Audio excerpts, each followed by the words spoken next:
ទូស្ដីអ្នកទាំងអស់គ្នាតើអ្នកទាំងអស់គ្នាធ្លាប់មាននរណាម្នាក់ដែលប្រាប់អ្នកទាំងអស់គ្នាថាការស្គាល់ឬការមានទំនាក់ទំនងជាមួយនឹងមនុស្សដែលមានអត្តចរិតដែលប្លែកឬទង់ក្រហមគឺជារឿងដែលគួរឲ្យខ្លាចបំផុតពិតណាស់នៅក្នុងជីវិតពិតវាគឺជារឿងដែលយើងគួរជៀសវាងប៉ុន្តែបើខ្ញុំប្រាប់អ្នកទាំងអស់គ្នាថានៅក្នុងចក្រវាលដ៏ធំល្វឹងល្វើយនិងពោពេញទៅដោយភាពអាចកំបាំងរបស់អង្គការ SCP Foundation មានអរិយភាពមួយដែលមិនមែនត្រឹមតែជា red flag តែវាគឺជាស្ដេចនៃទង់ក្រហមទាំងអស់តែម្ដង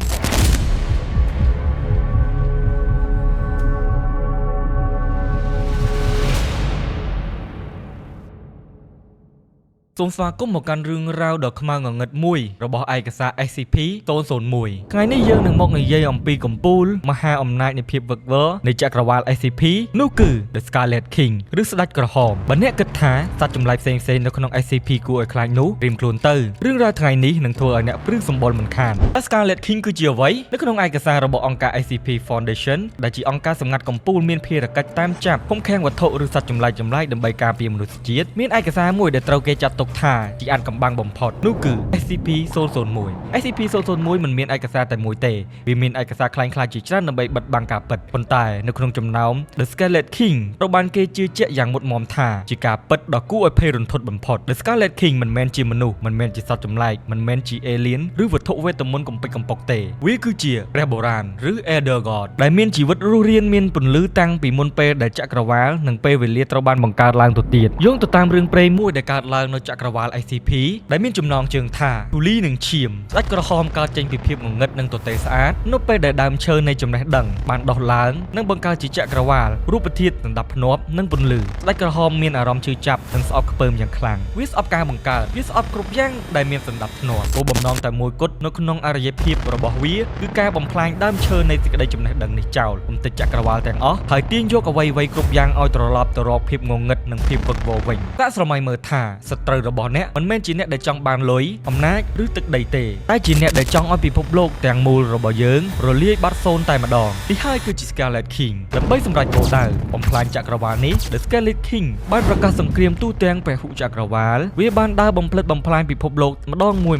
ដោយមិនប្រណីដៃប៉ុន្តែអ្វីដែលធ្វើឲ្យវាកាន់តែគួរឲ្យខ្លាចគឺជារបៀបដែលវាបង្កើតកងទ័ពដាច់ក្រហមបានបង្ខំនារី7នាក់ដែលគេស្គាល់ថាជាកូនក្រមុំទាំង7ឲ្យរៀបការជាមួយវាកូនក្រមុំម្នាក់ៗត្រូវរងទុក្ខវេទនានិងបង្ខំឲ្យផ្ដល់កំណើតកូនចៅដែលជាបិសាចដែលគួររន្ធត់ដើម្បីបម្រើក្នុងកងទ័ពរបស់ស្ដេចក្រហមកូនក្រមុំទី1ដល់កំណើតដល់បិសាចដែលតំណាងឲ្យការត្រួតត្រាកូនក្រមុំទី2បានផ្ដល់កំណើតដល់បិសាចដែលតំណាងឲ្យភាពងងឹតនិងភាពឈួតលីលាកូនក្រមុំទី3បានបង្កើតជាភ្លើងនិងសេចក្តីវិនាសកូនក្រមុំទី4បានផ្ដល់កំណើតដល់បិសាចដែលគ្មានរូបរាងច្បាស់លាស់និងតំណាងឲ្យការបំភាន់កូនក្រមុំទី5បានបង្កើតបិសាចសាច់ឈាមដែលឃ្លានអាហារជានិច្ចគ្មានថ្ងៃឆ្អែតកូនក្រមុំទី6នាងបានផ្ដល់កំណើតដល់សត្វចម្លែកដ៏សាហាវ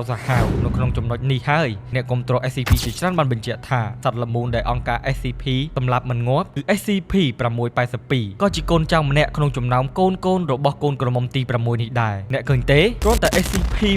682មួយអង្គការ SCP ទាំងមូលស្ទើរតែដោះស្រាយមិនចេញទៅហើយចោះទម្រាំតែមេធំដែលជាឪពុករបស់វាវិញទៀតឥឡូវនេះយើងងាកមកមើលពិភពលោកបច្ចុប្បន្នយើងវិញអង្គការ SCP Foundation បានរកឃើញការពិតនេះពួកគេដឹងថាកូនក្រមុំទាំង6អ្នកដំបូងបានផ្ដល់កំណើតដល់បិសាចរួចរាល់អស់ទៅហើយពិភពលោកផ្សេងត្រូវបានបំផ្លាញឥឡូវនេះនៅសល់នារីចុងក្រោយគឺជាកូនក្រមុំទី7របស់ស្ដេចក្រហមដែលនៅក្នុងឯកសារហៅថា SCP 231-7បច្ចុប្បន្ន SCP 231-7កំពុងមានផ្ទៃពោះកូនទី7របស់ស្ដេចក្រហមបើកូននេះកើតមកវានឹងរំដោះស្ដេចក្រហមឲ្យចូលមកក្នុងពិភពលោកយើងទាំងស្រុងតែអង្គការ SCP ត្រូវធ្វើដូចម្ដេចដើម្បីបញ្ឈប់វាបានពួកគេគ្មានជំរឿអ្វីក្រៅពីប្រព្រឹត្តអំពើខុសខើនោះទេអង្គការបានបង្កើតវិធីសម្ងាត់មួយដែលមានឈ្មោះថា Procedure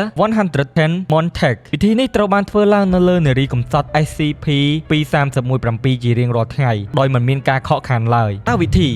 110 Montag គឺជាអ្វីអង្គការ SCP បានលុបចោលរាល់កំណត់ត្រាលម្អិតទាំងអស់របស់វាត្រូវបានគេដឹងត្រឹមតែថាជាទង្វើដ៏ព្រៃផ្សៃនិងខុសខើនិងអមនុស្សធម៌បំផុតដែលគ្រាន់តែអានឯកសារអំពីវិធីនេះក៏ធ្វើឲ្យបុគ្គលិកថ្នាក់ខ្ពស់របស់ SCP មួយចំនួនលាឈប់ឬឈានដល់ការសម្លាប់ខ្លួនផងដែរប៉ុន្តែបុគ្គលិកដែលនៅសល់ ត្រូវបានបិទភ្នែកបិទត្រចៀកនិងបន្តធ្វើវាជារៀងរាល់ថ្ងៃព្រោះការឈឺចាប់និងការភ័យខ្លាចរបស់នារីរងគ្រោះគឺជាមធ្យោបាយតែមួយគត់ដែលអាចពន្យាពេលកំណើតរបស់កូនទី7និងទប់មិនឲ្យស្ដេចក្រហមចូលមកបាននេះគឺជាចំណុចដែលបង្ហាញថានៅក្នុងចក្រវាល SCP មានពាក្យថាវរៈបរោះស្អាតស្អំទេអ្នកត្រូវតែខ្លាចទៅជាបិសាចដើម្បីរារាំងបិសាចដែលធំជាងនេះក្រៅពីកំណត់ត្រាកូនក្រមុំទាំង7ក៏មានកំណត់ត្រាមួយចំនួនផ្សេងទៀតដែរដែលតាក់ទងទៅនឹងសាច់ក្រហមនោះគឺ SCP-2317SCP-2317 គឺជាទ្វារឈើមួយដែលនាំចក្រវាលមួយទៅកាន់ចក្រវាលមួយផ្សេងទៀតនៅទីនោះមានអង្គភាពយក្សដ៏មហិមាមួយដែលគេជឿថាជាទម្រង់មួយរបស់ស្ដេចក្រហមឬជាអ្នកបម្រើដ៏មានអំណាចរបស់វាកំពុងត្រូវបានគេចាប់ចងដោយច្រវាក់វេទមន្តចំនួន7ដែលធ្វើចេញពីឆ្អឹងរបស់ព្រះបុរាណហើយអ្នកទាំងអស់គ្នាដឹងអ្វីដែលគួរខ្លាចទេកាលពីមុនច្រវាក់ទាំង7នៅល្អទាំងអស់ប៉ុន្តែបច្ចុប្បន្នច្រវាក់មួយបានដាច់ច្រវាក់2និងច្រវាក់ទី3រហូតដល់ច្រវាក់ទី6ក៏ត្រូវបានផ្ដាច់និងបាត់ស្រមោលទៅហើយបច្ចុប្បន្នពិភពលោកយើងកំពុងតែពឹងផ្អែកទាំងស្រុងទៅលើច្រវាក់ទី7ចុងក្រោយតែមួយគត់តើអង្គការ SCP Foundation មានវិធីជួសជុលច្រវាក់ដែលបានដាច់នោះដែរឬទេចម្លើយនោះគឺគ្មាននោះទេគេគ្មានសមត្ថភាពមានបច្ចេកវិទ្យាឬគ្មានមន្តអាគមណាដែលអាចជួសជុលវាបានឡើយអ្វីដែលពួកគេធ្វើរាល់ថ្ងៃគឺគ្រាន់តែបង្កើតឯកសារคล้ายៗដើម្បីកុហកបុគ្គលិករបស់ខ្លួនថាយើងមានវិធីសាសនាដែលអាចពង្រឹងច្រវាក់នេះបានដើម្បីកុំឲ្យមនុស្សមានភាពសន្ស្លោនិងរក្សាសណ្ដាប់ធ្នាប់រហូតដល់ថ្ងៃចុងក្រោយមកដល់តែប៉ុណ្ណោះស្ដាប់មកដល់ចំណុចនេះអ្នកទាំងអស់គ្នាហាក់បីដូចជាគ្មានសង្ឃឹមមែនទេវាហាក់ដូចជារឿងនេះមានតែពាក្យថារងចាំថ្ងៃស្លាប់ក៏ប៉ុន្តែក្នុងភាពងងឹតសុនសងវាតែងតែមានពន្លឺហើយពន្លឺនោះគឺជារឿងដែលគួរឲ្យអស់សំណើចនិងគួរឲ្យស្រឡាញ់បំផុតនៅក្នុងចក្រវាល SCP តើអ្នកណាជាអ្នកជួយសង្គ្រោះពិភពលោកពីកំហឹងរបស់ The Scarlet King នោះគឺ SCP 999 SCP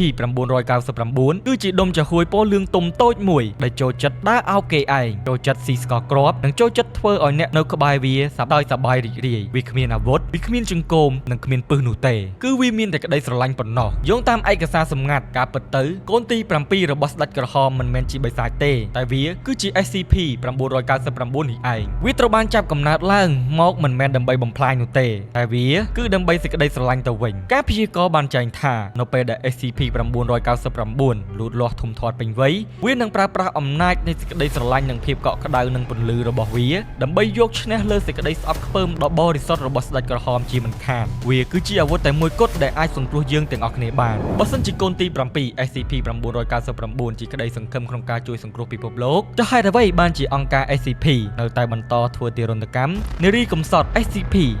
2317តាមរយៈវិធីការ110 Montauk យ៉ាងខុសខើទៅវិញចម្លើយគឺអង្គការ SCP មិនមែនជាព្រះដែលអាចដឹងមុនគ្រប់យ៉ាងនោះទេពួកគេបានឃើញភ្នែកផ្ទាល់រួចទៅហើយថាកូនក្រមុំទាំង6នាក់ដំបូងបានផ្ដល់កំណើតដល់បិសាចដែលស្ទើរតែបំផ្លាញពិភពលោកដូចជា SCP-682 ជាដើមដោយស្អែកទៅលើកតវិទ្យានេះអង្គការ SCP សន្និដ្ឋានយ៉ាងមុតមមថាកូនទី7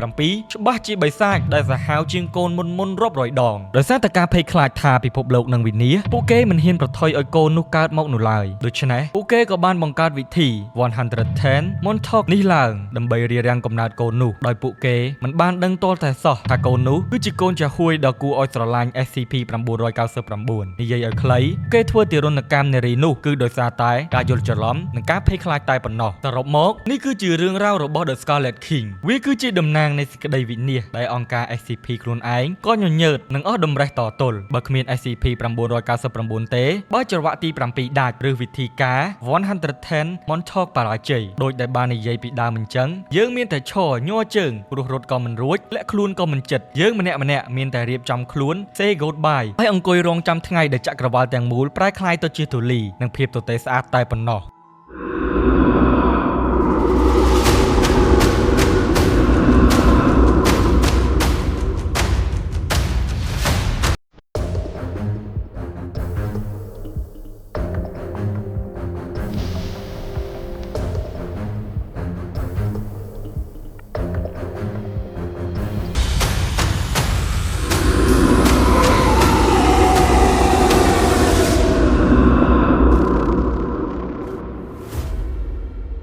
ហើយអ្នកទាំងអស់គ្នាយល់យ៉ាងណាដែរចំពោះរឿងរ៉ាវរបស់ The Scarlet King ហើយអ្នកជឿទេថាកូនចាហួយតូចគួរឲ្យស្រឡាញ់ពណ៌លឿងទុំដែលមានឈ្មោះថា SCP-999 អាចជួយសង្គ្រោះពិភពលោកយើងបានដែរឬទេសូមអរគុណចំពោះការចំណាយពេលវេលាស្ដាប់តាំងពីដើមរហូតដល់ចប់រក្សាសុវត្ថិភាពទាំងអស់គ្នាព្រោះថានៅក្នុងចក្រវាឡយើងនេះមានរឿងអាចកំបាំងជាច្រើនដែលយើងមិនបានដឹងនិងកំពុងតែលាក់ខ្លួន Follow សម្រាប់វីដេអូក្រោយ